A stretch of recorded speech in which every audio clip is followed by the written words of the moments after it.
Thank you. Good morning. Are you inspired? I'm really inspired by the previous speakers, and I want to thank Jesse and the GSA for inviting me to join this group. I'm going to talk to you this morning about managing religious conflicts. And I'm a professor of conflict resolution, and don't tell the chancellor or the dean, but a little secret is this stuff is not rocket science. So don't tell them. But it's creative, it's innovative, and it is hard work, but this is not something that is beyond anyone. This is something that all of you can do. So today I would like to challenge you a bit about what is your role in managing the conflicts around you, particularly religious conflict. And I'd like to tell you a little bit about the work that I do with some friends of mine in Nigeria, and to tell you a little bit about those lessons, and to share those with you, and then to challenge you and to see what you can do with some of this work. If we're talking about lighting the future, we need to understand the past. And a central part of humanity from the very beginning has been religion. And I'm going to argue to you today that religion is an essential part of this future. And our ability to bridge religious divides is going to be an essential skill that we're going to need in this next century, in the 21st century where we are and beyond. So let me just share with you, if I may, these are some statistics from Pew that just talks about our world and says, where is the religious distribution of the planet at this moment? And you'll notice in the bottom left, right here, about 16% are unaffiliated with any religion. The rest of us, more than 3/4, are religious. Coincidentally, that 16% is also roughly the same percentage of Americans that are unaffiliated. So the American pie chart looks much like this in terms of over 3/4 of Americans are also affiliated to religion in some way, shape, or form.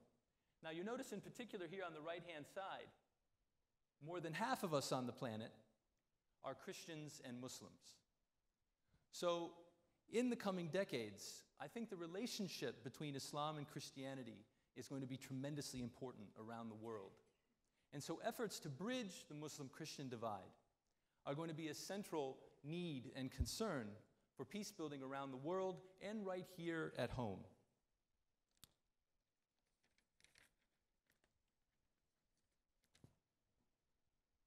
I'd like to tell you just a few bits about a country that is very special to me and a place where I do a lot of work, which is Nigeria. And this Muslim-Christian divide that I've talked about worldwide runs right through the center of Nigeria and cuts it almost nearly in half. Nigeria is one of the few countries in the world that is nearly evenly divided between Islam and Christianity.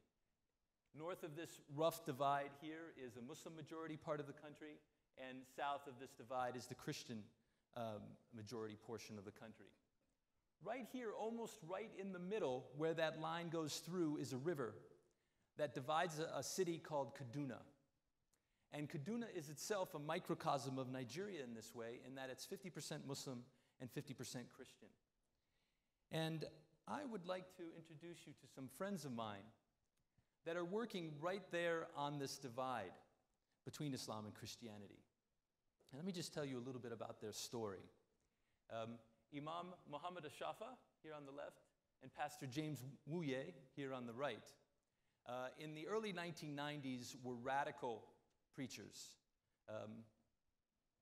Imam Ashafa was what we would call an Islamist, a fundamentalist, a deeply radical believer in some of the most radical perspectives on Islam in Nigeria at that point. And Pastor James Wuye was a radical Christian fundamentalist, a mirror image of the Imam in terms of his radical sense of views. Both of them had connections to militias in Kaduna. Both tried to kill each other on multiple occasions. In one fight, the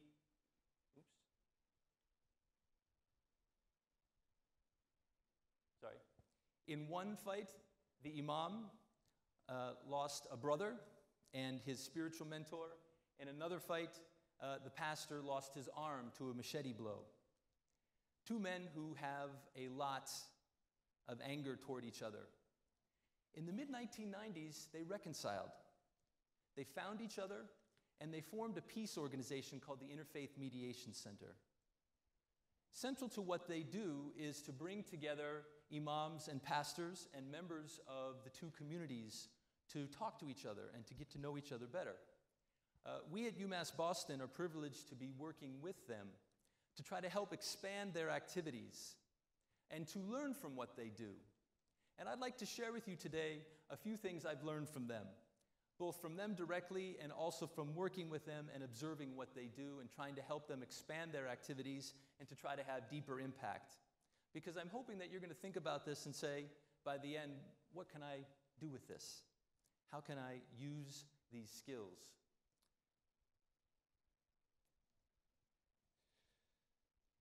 In interreligious conflict, like many conflicts, but particularly once violence has taken place, people tend to have highly fixed opinions of each other.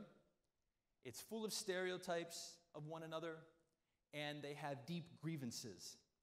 And I think for folks who first get into this field, it's a little bit of a surprise. It's not that members of opposing populations don't know much about each other. In fact, sometimes it's quite the opposite, is that they think they know a lot about one another.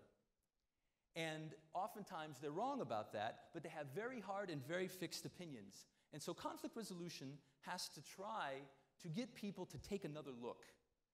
Something that seems so simple but can be incredibly difficult. How do you get somebody with deep grievances across the religious divide, deep suspicions, and heavy stereotypes about the other side?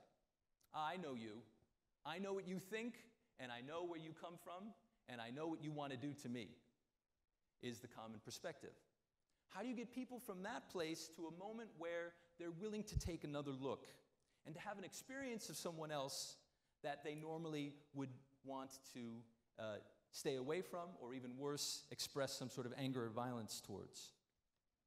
So central to what the pastor and the imam do and what many conflict resolution folks do is storytelling.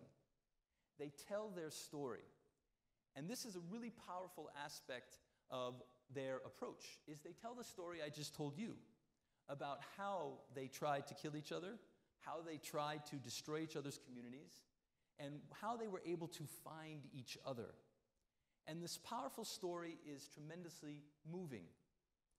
And it provides a model, an example for folks to try to find one another. And so consequently, conflict resolution tries to provide folks with an opportunity to tell their stories.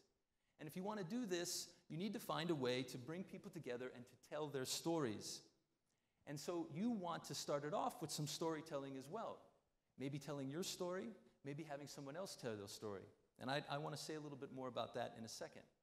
But storytelling being a central aspect of this. Conflict resolution tries to do this, and any sort of conflict resolution model that you look at will have some sort of storytelling aspect. But what I would want to suggest to you that's different about religious conflict resolution or conflict resolution that involves religious actors is a second aspect that's just as important and something to think about if you want to do this stuff, which is status. Is that it matters a lot that he's an imam and he's a pastor. It matters a lot in a very religious society like Nigeria that these two leaders are willing to reach across the divide and to talk to one another. And that this status helps do something that in normal conflict resolution can take a long time. It takes a long time for people to talk to each other and to look at each other in a different way and to overcome those grievances. It's not going to happen in one setting. But when the imam and the pastor tell their story, and when the imam and the pastor say, you need to take a second look, it brings this level of authority, both religious, cultural, and societal, that provokes people to change and to think differently about where they are. And this status has some very powerful psychological implications. First is it can provoke an openness to behavior change that normally would take a long time. And it's not just because the imam and the pastor told me so, but because they have this status. You walk away feeling like there must be something more to what they're saying. So I need to try this too. And this can help people to leap over these emotional blocks that can often take a long time to move around, and to overcome these grievances that divide them, and to get beyond what we call escalation and de-escalation in the cycle of violence between societies. So this role of status. And then third is that authority figures can model the experience that participants have not had yet themselves. And so because it's their experience that's happening, it takes on a higher level of validity than if it's just my experience or someone else that I know nearby. So that modeling of authority figures or people of some level of status can help this sort of leapfrogging effect and can provoke people to let go of those grievances and to try to find each other across these divides in ways that perhaps through normal processes we're not able to do. So I guess I want to ask you today to think for a minute about, are there some religious leaders in your community that could also play this sort of role? Are there figures that you could work with that could help bridge divides in your own communities, in your own neighborhoods? Are there individuals like this? And I think we also have to think a little bit more broadly than that, of other individuals of status. Your coach, your teacher, somebody notable in your neighborhood, someone in your family, an aunt or uncle, who has this kind of role. Can they play this kind of role that the pastor and the imam are playing?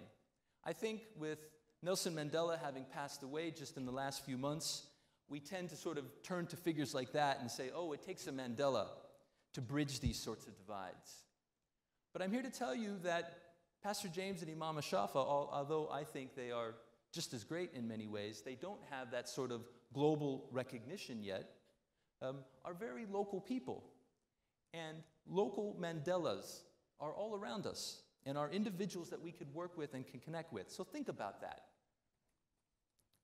Now, another important part of individuals of status is that they have this ability of convening. Is that oftentimes people in conflict don't want to get together. And so the imam and the pastor, because they are an imam and a pastor, can bring together populations just because it's them. I will go because the imam is inviting me. I will go because the pastor is inviting me. So think about that in terms of engaging your status figure in your community. Is there someone of that stature that can pull people together? And just as important from the example of the imam and the pastor is it was really important that we had two radicals in this relationship. Right? We used to talk about hawks and doves during the Cold War, of people who were more in favor of aggressive engagement and people who were more peace-oriented. It mattered a lot that these were two hawks, two individuals that tried desperately to kill one another. So trying to find individuals in the community who are skeptical about reaching across the divide are in fact can be some of the most persuasive and powerful individuals that can bring together populations divided by these sorts of issues. And the combination of these things, the storytelling and the status, can lead to a third and very important part of what comes from this work, which is forgiveness. And forgiveness is an element that distinguishes a simple ceasefire from real resolution of conflicts. Is that we can bring people together to talk, they can reach an agreement, a settlement, but they're not necessarily going to try to go any deeper than that. And real peace between divided communities requires eventually some measure of forgiveness. And this combination of storytelling and status, and particularly religious leaders have this ability because all the great religions of the world talk about the importance of forgiveness. And the religious institutions provide an important support for the process of forgiveness. And so engaging religious leaders in this kind of effort can help to provoke forgiveness and can help support it in a way that can bridge these divides and can lead to deeper change. Now, I want to note how tremendously difficult forgiveness is. The pastor and the imam talk extensively about how for years of doing this work, they still harbored fantasies of throttling one another sometimes as the old memories surfaced. it takes a while, and it's why it's important that these institutions are part of the mix, and how this can help to build relationships and to sustain them across the divide. So this is where I want to end, is to ask you to think about your local leaders. Is there someone like this, individuals like this that you can connect to, that you can help think about their role in reaching across the divides in our neighborhoods and communities?